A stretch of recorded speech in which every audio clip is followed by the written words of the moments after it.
Welcome, welcome, welcome, LinkedIn. Let's get ready to connect. Here we go.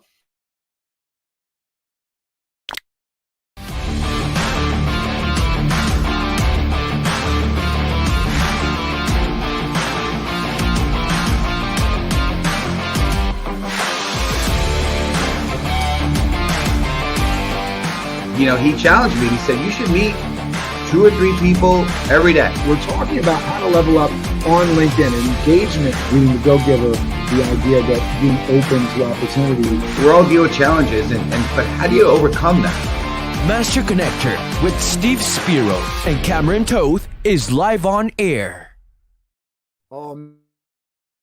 Show. Thank you everyone for being here. We are excited to see you in the chat. So make sure you're letting us know where you're tuning in from. Let us know who you are so you can connect and basically just get into the theme of what this show is all about, which is connection and community and being the light and good vibes. I'm going to throw it over to my man, Steve. Make sure, again, if you are watching, make sure you let us know where you're tuning in from. I'm coming to you from Valhalla, New York. Steve is coming to you from Stamford, Connecticut. Rob's going to let us know where he's tuning in from today. When he comes on, we are excited to be with you. Thank you, community. Go ahead, Steve. Yes, sir. Yes, sir. Yes, sir. Hey, what's going on, friends? It's Steve Spiro, the Master Connector, coming at you live and direct and feeling a lot better. Last week was a little tough, but I'm doing great now. It's a little bit of the voice here, but hey, listen, my question is this to you guys. Forget the whole, wellness, sickness stuff, but do you struggle to feel fulfilled, right? Do you see others who appear to have it all together and seem to have found fulfillment? I don't know if that's been some of my questions over the years, right? First, we don't really know if they have it all together. That's the first thing, right? And if they really are fulfilled, we really don't know. But assuming they are, and there are people that have done that, is it because they were born into a great family? I doubt that, right? Did they just get inspired? I don't know. Maybe there's a formula. So for years, honestly, I was grinding it out, knowing deep down that there needed to be some kind of higher purpose for me. And I wasn't truly fulfilled until something changed. And today, we're going to learn about the fulfillment formula. We're going to get into some of that. So if you're ready to have my man, Mr. Cameron Toth, who I appreciate so much, he's the Wizard of Oz behind the camera and the curtain here. I want you to type in hashtag bring it right now. Hashtag bring it. And we're going to have my man bring it. I'll turn it over to you, sir. Absolutely. We're gonna put the screen big on Rob there. There we go. 1 billion healthy shirt. We like that. Strongness going into the game. Rob is a businessman, a philanthropist, a musician, a podcaster, a husband, a father. He loves technology. The RPA show is hosted by Rob Howze and Wilton Rogers, the show that brings you the latest insights on robotic process automation and how it's impacting every industry. In 2007, Rob Howze co-founded a 501c3 organization called Worldwide Community for the benefit of school-age children who experience various sports, athletic, and academic challenges in a positive and empowering environment. Please welcome to the show the Robomatic, the Dramatic, the Automatic Fanatic, Mr. Rob Howze. Wow. Automatic Fanatic. That was amazing. That's incredible. I need to get that clip for the intro of everything that I do. Most of our guests want to take Cameron home with them, but you know what? He's mine, man. He's mine. Gets possessive over there. Gets a little jelly. My Steve there. Listen.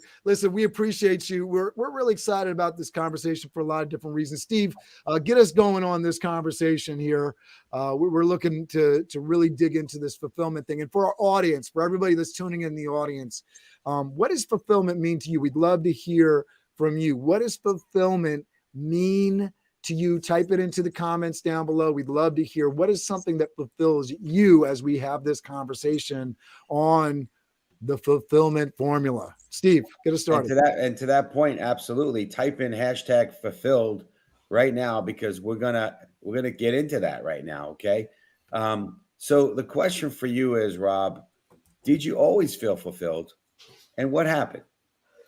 Pretty short question. Steve, yeah, thank you for that question. And honestly, I mean, the answer is no. Everyone's answer on the planet is going to be no. But the answer can it be fulfilled? The answer is yes. So no, it wasn't always, but I did arrive. And when I did arrive, I did bring some people with me. That's great. That's awesome.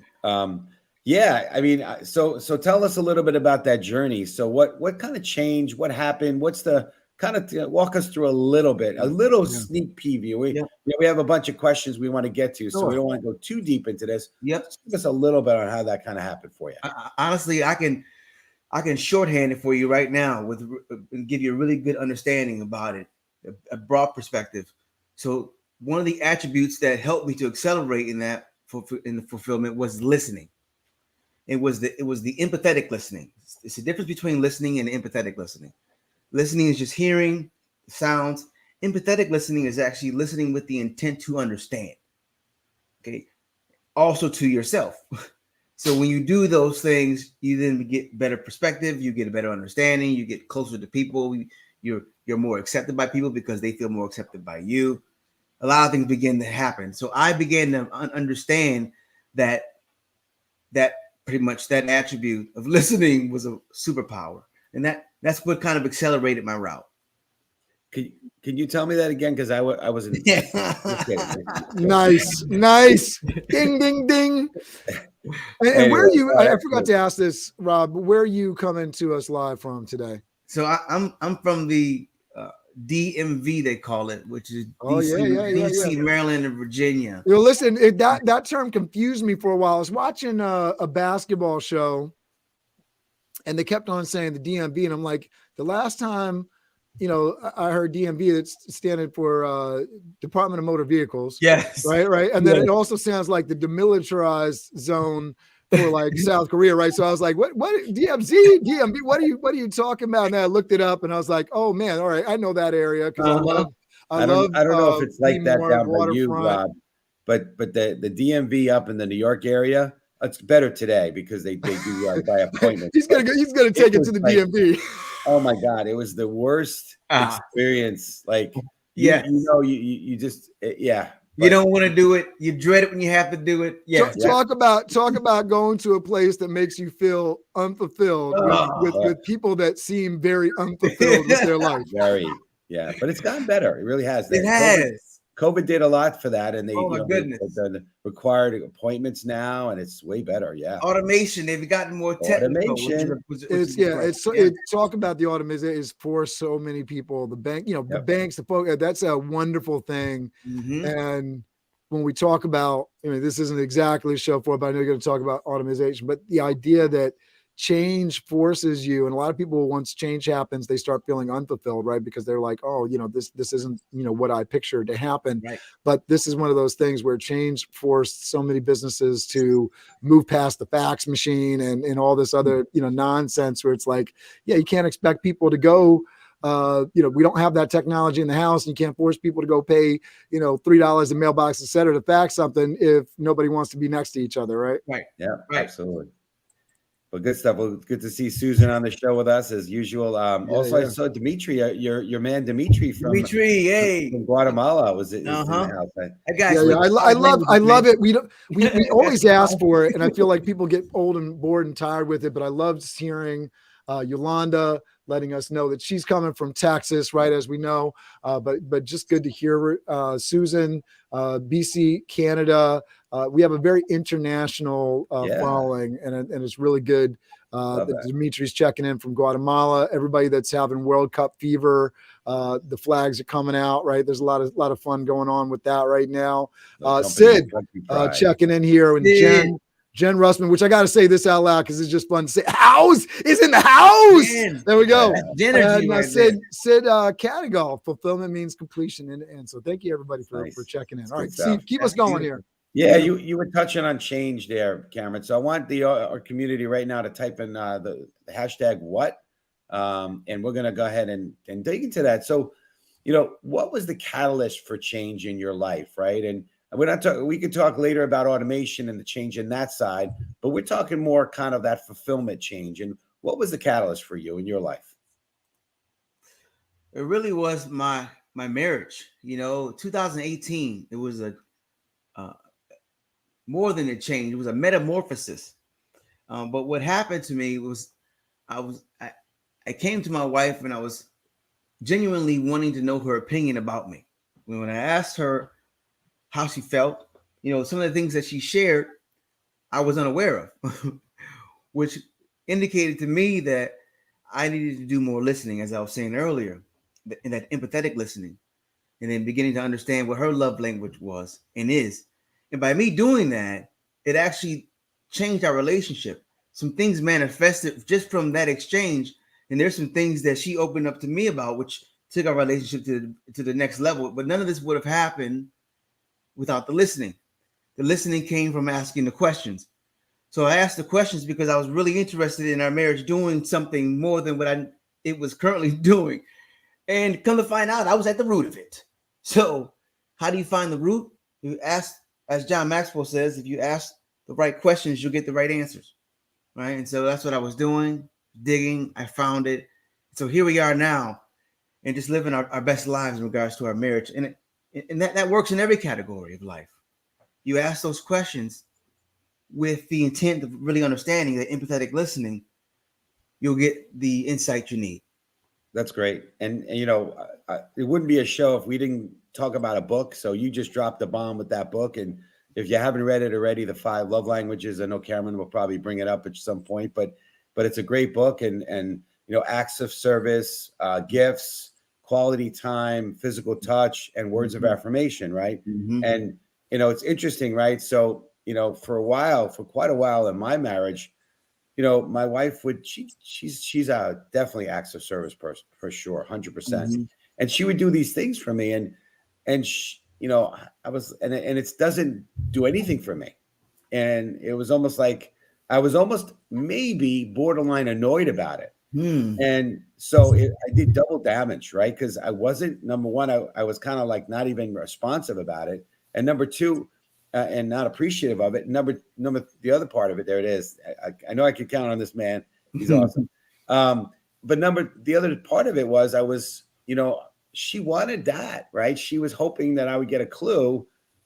And so I've learned from that. And, again, I think there's a value in relationships, right? Especially our significant other, marriage, whatever it is, in that you can rather kind of help yourself grow and become better, right? You're not going to find yourself in your marriage, but you can definitely learn from your marriage and learn how to better be a better communicator. And so today, I got to just say, mic drop moment, Steve. You got to learn from your marriage, and you mentioned it before, Rob. Empathetic listening, because while you guys were talking, I'm just thinking about some of the conversations that I've had with my wife, and I can be super frustrated. She can be really frustrated with me, and having those conversations where you're coming from a place of knowledge and listening is so much more healthy.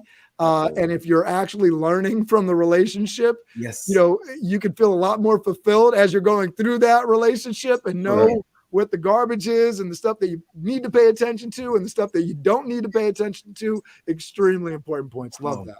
Yeah. Great point. Great point. So I mean, in my case, so I started making her breakfast, making her coffee, and making sure I did the dishes and the things that she wanted, and magically she was a happier wife, and magically some of my love languages was getting magically. Magic. That's what I called it. I was like, wow, okay, I'm going to do this more often. Exactly. And so mine is words of affirmation and physical touch. I don't know what guy somewhere in the top 1 or 2 is not physical touch. Right. Exactly. But anyway, yeah. So it's pretty amazing. So thank you for pointing that book out. Thank you for a little bit of your, the catalyst for you and change. I want to kind of move on a little bit here and talk a little bit about belief. So I want you, community, right now, please type in hashtag believe, right? And, we've talked about this on our show before, how important it is to believe in yourself, right? And so I'd like to know your perspective. How does believing in yourself help? Oh my goodness. So it's the beginning, the middle, and the end of everything. Believing in yourself is everything. Everything from the genesis to the conclusion. Because if you don't believe in yourself, who will? That's why, number one. When life is over and you've lived it all and you're down on the ground, there's only one person in that wonderful casket. Okay. When you look in the mirror, only one reflection back, hopefully, right? Comes down to you. And so you have to believe in you. You have to believe in everything that you can possibly do. And if it's hard to believe in yourself, then think of it this way. You are so unique. You are the most unique that there can be. This is how. There has never, ever been anyone like you. Your hair follicle, no one's ever like you. Ever. There will never, ever be anyone like you. Your DNA, never. You're so unique. You are unduplicatable. So when you double down on your uniqueness and you double down with your uniqueness in a certain area, come on, it's going to be special just because of those elements. So believe in yourself, because look, it's a 1 in 400 trillion chance. What was it? 400 trillion to 1 that you're you right now. Like, it's like It's crazy. amazing. Now, I had a guy recently tell me, he said, weren't you at such and such place? I said, I could have sworn. I said, well, maybe that was my doppelganger. I don't know, but you're right. I mean, we are, a miracle of God. I'm a believer, but you're right. We are so unique and so special. And we've spoken about this on the show, that each of us have something special that we could bring to the table. Even if we've dealt with struggles or challenges, listen, or whatever those are, we've made it through. Yes. We're here, right? And we've learned from those things, hopefully, right? Right. But there's so many things that we could offer people, and I agree with you wholeheartedly. It's important to believe in yourself, but sometimes it can take some time. It's easy to say, not necessarily easy to receive and to do. Yep. Right. So true.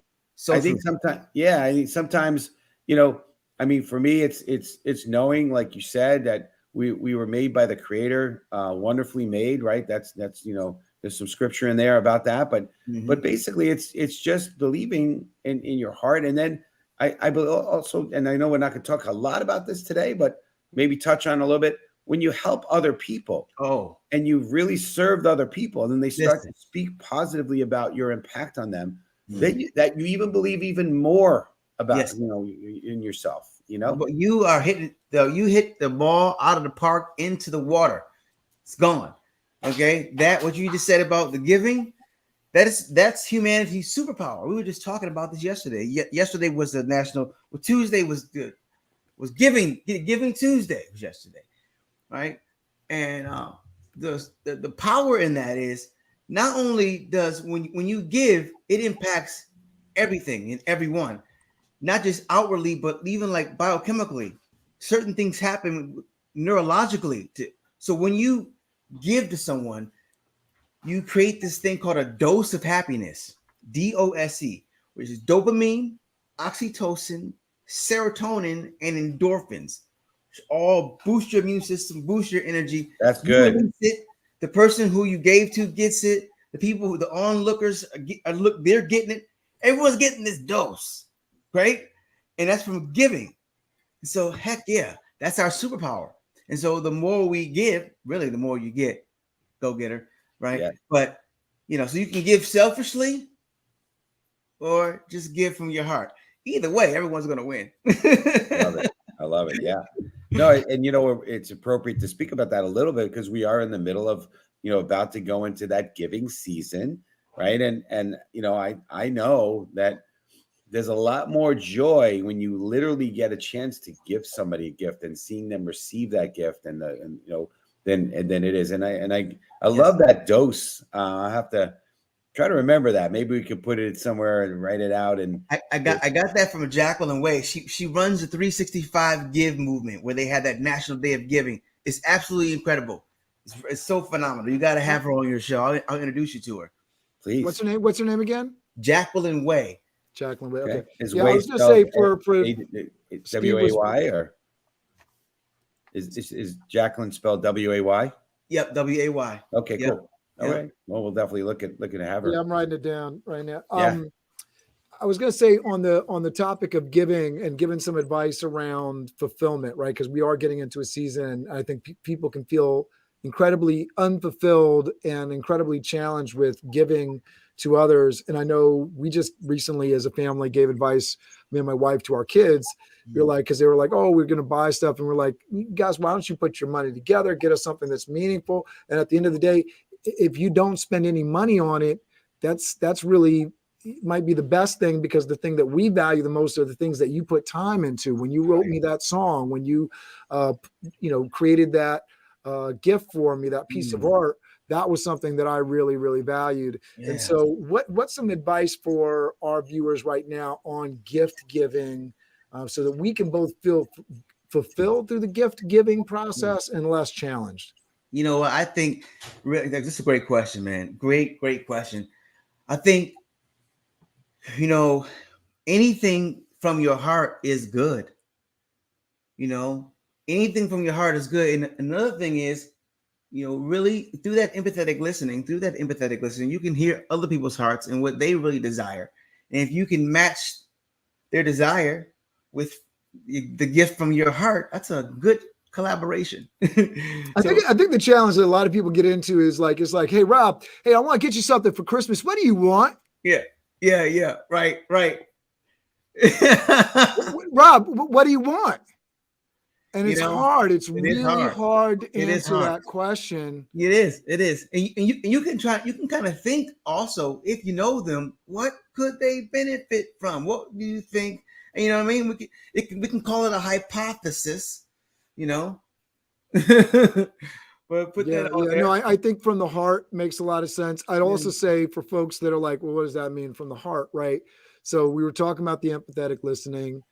I recently saw a gentleman friend of mine, and I got him a gift because I saw there was something that I could do. There was something that I had a solution for. That's good. And I gave him something that met that solution, right? And so I think, when you do things like that, even if it lands a little flat, it's not going to land flat, because that's where the heart of the gift comes from, right? It shows some thought. It shows some foresight. Even if it lands a little weird, like I already got it, I don't need it, whatever. It shows that the person was truly thinking about you versus and I've been the guy that does this too, but you got car vacuum number 14 that I handed out this Christmas, right?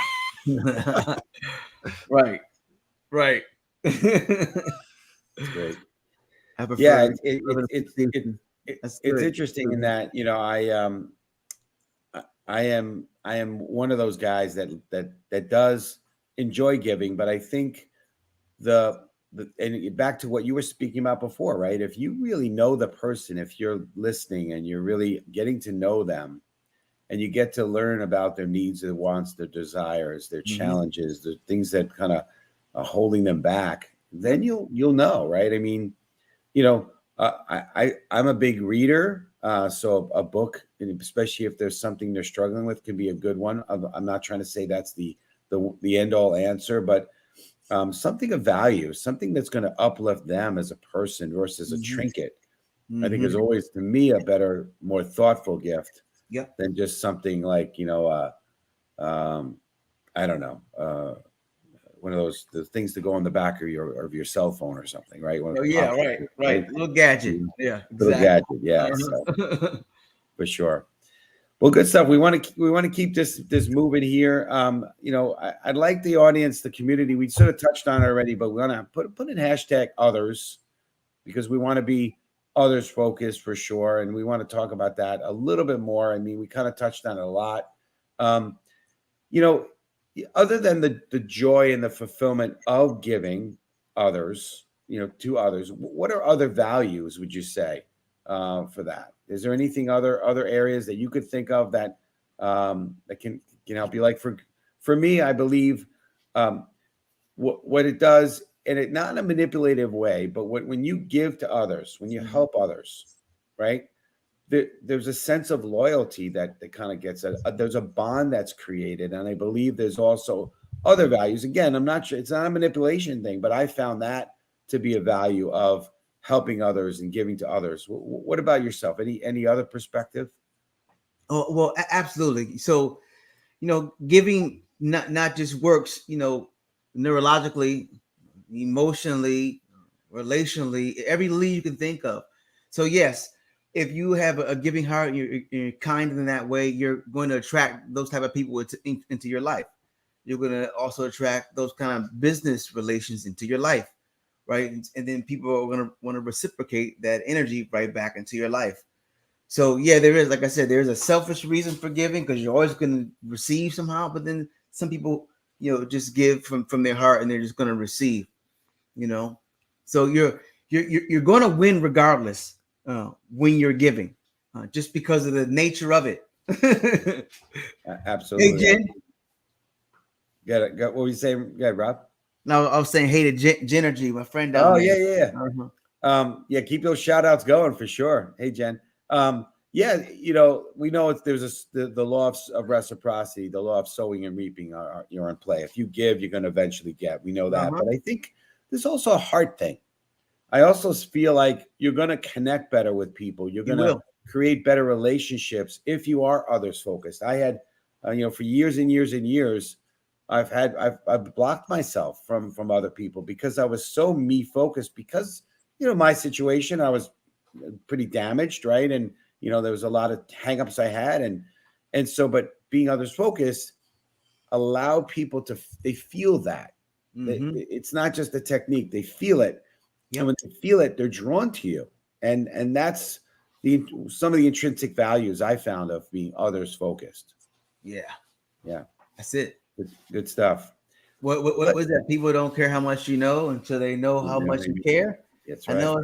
Really, and I'll say this, I think the value of, and I talk with my business coach about this with the business, but following up with people, I think one of the things that we can do for the holidays and in general throughout the year is just honest, direct follow-up.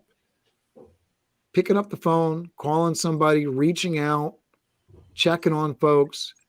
You don't know the value of that until somebody, and I'm not saying, I'm going to call Rob, right? I'm going to, hey, Rob, hey, how's everything going? Right. I'm honestly going to dive in and say, hey, especially if I've developed a relationship with Rob already, how are things going? What's going on with so-and-so? Have you made any progress on this front? And really deep dive into that in a way that's comfortable and really in a way that develops our relationship. So I get to know a little bit more about Rob. Rob gets to know a little bit more about me. I think people, when they think about reaching out, it's like, hey, what's up? No, that's not really your whole heart being put out on your sleeve. And certainly if you're not sharing your failures as well as your successes, that's not putting your whole heart out on your sleeve. And Andrea says, we all start there. It takes time to trust ourselves in order to learn how to trust others, right? I love that. So that reaching out thing, man, that can be a lot more valuable than sending out a cheap gift or something like that too, for businesses that are out there. And I think we're going to jump into tech and automation. So how can we put automation into this puzzle? Because we talk about living with heart here, right? But how do we live with heart if we're automating things? Yeah, that's a great question. And the quick, fast answer is this. So automation, the one that we're talking about, takes away, let's use a use case. We had a young lady who was spending about 10 hours a week doing this repetitive task on the computer, this process every week, every month, for months on months. She's been doing this 10 hours a week. We come in, we bring a digital employee. It's called RPA, robotic process automation, a real long fancy word for automating redundancies, right? We come in 2 weeks, and now that 10-hour process is done in 4 minutes. And now she's doing some other things. She's actually now out speaking and doing presentations and happy, right? And so the way that we make ourselves happy with automation is by automating all the repetitive, mundane things we don't want to do anyway, right? Doing the mundane things was fun in the 100 years ago when we first started working. It was fun doing the same thing over and over because it was the beginning of work. But now we have evolved in this part of the 21st century, and there's no reason for humans to do repetitive work, right? And so this is not just for big companies. This is for any individual. There are things that you can automate in your life. Start thinking about, right? Start reviewing what you do on a daily basis. Find out where those redundancies, where the repetitive actions are, and investigate if that can be automated. If you got questions about that, that's what I'm here for. They call me the humologist. It comes from the word humology, humans and technology and how we come together. And I love it because, I find myself doing some mundane tasks and I'm sitting there, I could be reaching out to somebody with one of those heart-to-heart phone calls. I could be shopping for somebody. I could be doing something that is human connection stuff versus paperwork, filing, downloading this to upload over here, all that kind of stuff. So I love that piece of it. Steve, I know you got a question for my man, Rob Howze. He's on mute. It's not a good show unless we got one guy. Yeah, exactly. But for a guy who's task oriented, I actually don't mind the repetitive tasks because it kind of gives me a place to hide from people. But in reality, we want to have those a lot of those things, eliminated or minimized if we can, because it doesn't help us from a fulfillment standpoint. I think ultimately it's just a way to just sort of kind of fill time. But the show today is focused on what, the fulfillment formula, right? So Rob, we've touched on it. Maybe you could recap if you've already covered it already, but what would you say the fulfillment formula is if you had to kind of bullet it out for our community here? Well, thank you. I really appreciate that question because the answer was birthed in 2018. I was telling you this story about my wife and how the revelation of me coming to this understanding. And the fulfillment formula is basically a formula that you can implement in any area of your life, your relationships, your business, your community, and you're going to optimize your fulfillment. You will optimize your fulfillment with these three ingredients. These three ingredients make up the fulfillment formula. So you are in the laboratory, mad scientist. You're the mad social scientist of your life.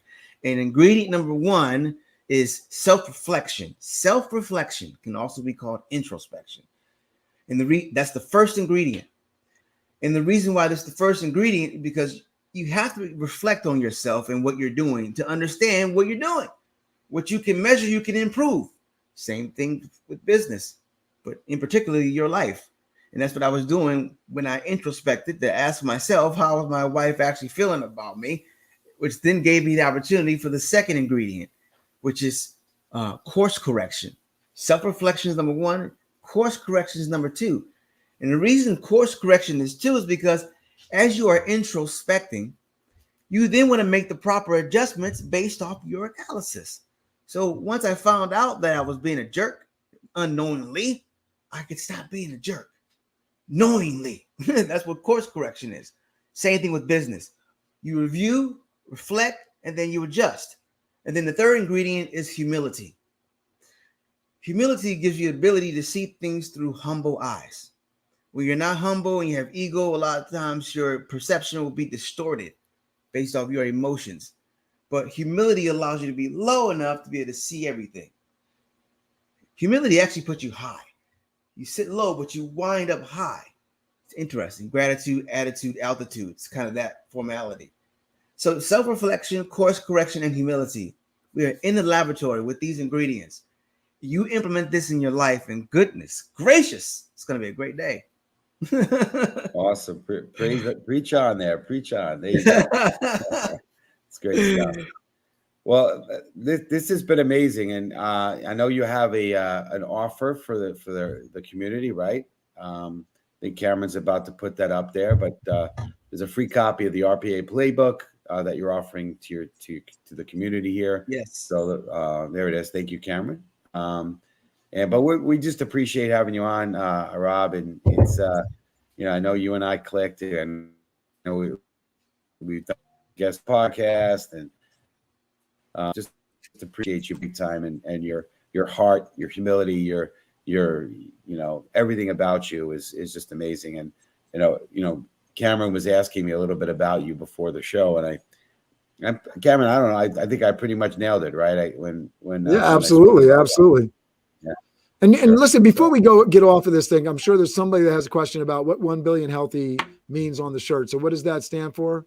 So years ago, I came up with this idea. We had a camp, lots of kids. We had a TV show, and the camp was called Camp Fit. Healthy is the new wealthy. And so we said, you know what? Let's go for 1 billion healthy. Because if we can get 1 billion healthy people, right? And then they just inspire one, what is that? That's 2 billion. It's like, let's just keep doing that. It was such a beautiful concept. So 1 billion healthy is the goal. I love it. Love it. And I love the work that you're doing. I'm a big advocate for education and making sure that doors are opening for our youth, especially, but people in general. Yep. But the idea that, especially taking advantage of the young mind and the young body, and exposing that to the idea that there are more opportunities available to you. It's an abundant world. And it's an opening people's minds to that. If you can stay healthy, you get one body in this life, right? And taking care of it is really important. We talk about it endlessly on this show. We're a show about connection. We're a show about, business, and the idea that you have to stay physically healthy in order to be mentally healthy is something that comes up over and over and over again. So love that you're pushing forward on that. Susan Fergus says, I like the name and more the concept. We appreciate you.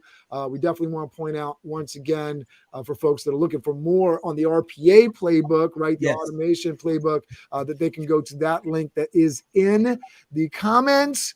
We appreciate you. If you've been in the comments today, make sure you connect with Rob Howze. Make sure you connect with each other. This show is all about networking. We want to shout out so many of the people that have been with us here today. Andrea Glasser. I love that. Healthy is the new wealthy, right?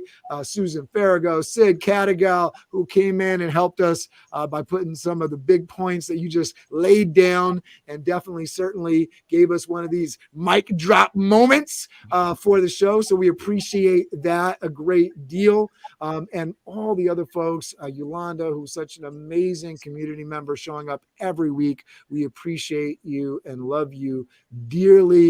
Coming into us from Texas, right? Everybody that checked in, we appreciate you. And we want to shout out our sponsors because that is one of the things that helps us make this show possible. So a big shout out to Wes Lumos with Sales Connector and Jordan Mendoza with Blaze Your Own Trail. Definitely check them out on masterconnector.show, where you can go and see this episode later and share the love and see all of the different things that are happening with the masterconnector.show there. All right. Jordan Mendoza. Yeah. Good brother. We need to crush it. Yeah, absolutely. For sure. Big time. And listen, as Cameron mentioned before, we're about being the light, uplift, and inspire and encourage. And so make sure you be others focused. Make sure you be that active listener. Make sure that you're giving with the right heart, as we talked about today. And one of the ways you can do that, this is not for us, for Cameron and I, but this is for other people. And just share this, if you like the show today, share this link out, share it out to people, tell people about this next week. We love to be an inspiration. We want to be that lamplighter to light the lamp across the land here. So we just appreciate. So we're going to end as we always do. You mentioned one thing, Stephen. I want to get this. So next week, same bad time, same bad channel. Yes. Justin Clark, training at work is our topic, and I'll put that link in the chat as well, so you can definitely register early for that. We appreciate you there. All right, Steve. Yes, sir. Move forward. We ended by just counting down 1, 5, 4, 3, 2, 1 to crush it. And so, community, you guys can type in the keyboard. We're going to count it out, and then we're going to shout out crushing and throw our fist up in the air and punch the camera. So you ready? 5, 4, 3, 2, 1. Crush it! Have an amazing week, everybody. We love you. We enjoy you being a part of our community. Thank you very much.